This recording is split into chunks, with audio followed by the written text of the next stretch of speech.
In the history of the studio, we've always built our own engine, and it's something that it can be a blessing and a curse. It's slower to get up and running in the project because everything has to be built up from scratch, but you have much more control over how the engine is kind of accomplishing the goals of the games and IP you're making. It's always been important for us to have our own technology at Ready at Dawn because we have a vision of what we want the game to be and where we want the story to go, but we also have a vision of where we want the technology to go. So when you're starting a new engine, what you try to do is you try to build on something else, that either that's experience, another engine entirely, or in our case, we had a PSP working engine.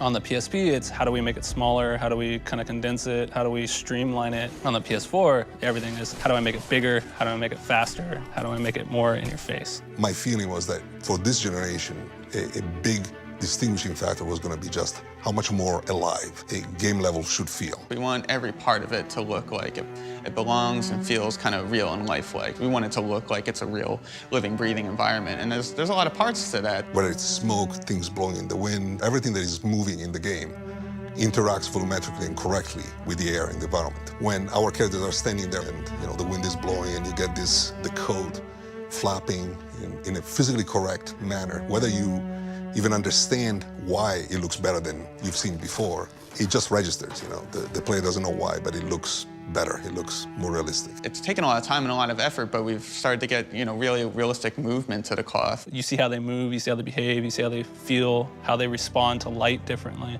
And so a lot of that was a ton of research into period-accurate material. For every little, glint on a material or things like that, every bit of texture, we scan lots of textiles to get that sort of real-world look embedded into our materials. And so that was actually kind of challenging, is finding those materials in today's societies, because we have a lot of synthetic materials now.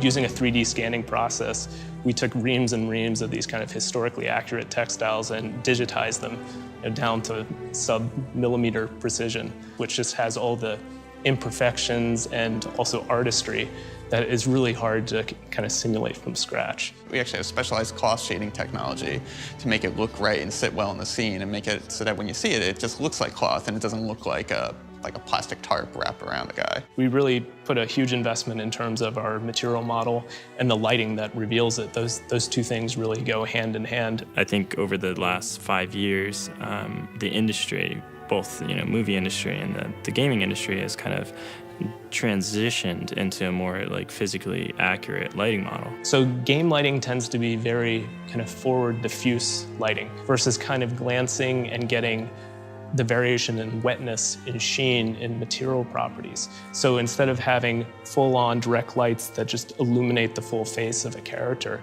you have glancing lights that are catching kind of imperfections and implying form. We've spent a lot of time getting a good volumetric look to our lighting and our fog systems so that it creates a kind of mood and atmosphere. The world we're in, especially you have foggy London, fluid and fog and these dense atmospheres and grime and soot are all very difficult anomalies to actually model.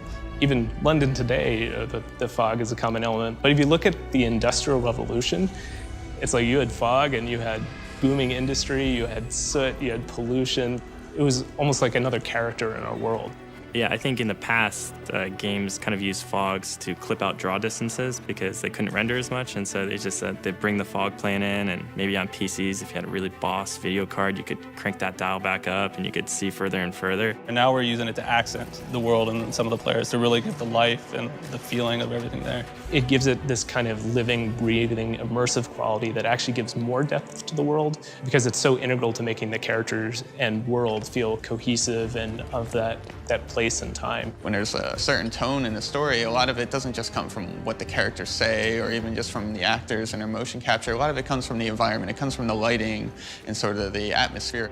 Any one thing seems kind of inconsequential, but as you see the meticulous kind of research and all those little details add up, the overall experience is something that conveys that level of detail. I don't think there's a single element that we're like, well, let's not go there because the hardware's not powerful enough. It was the door was open in any field, and we were like, okay, well, let's try to innovate as many fields as possible. Really, the limit is not the technology anymore, certainly not the platform. You can do anything. Like, you can really set out a kind of a blank slate and say, what do we want to do differently? What do we think is really key to this new generation of hardware. Which to the end user and to the game and to the gamer means that we are giving them the best experience that we can. We're giving them the most physics that we can, the most graphics that we can, the most animation and AI work.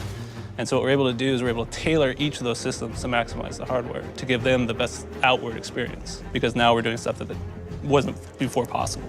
You have a truly cinematic, immersive, experience with characters that you care about, with environments that, blow your mind, that look so painterly and so beautiful and so interesting that you actually want to spend time in that world.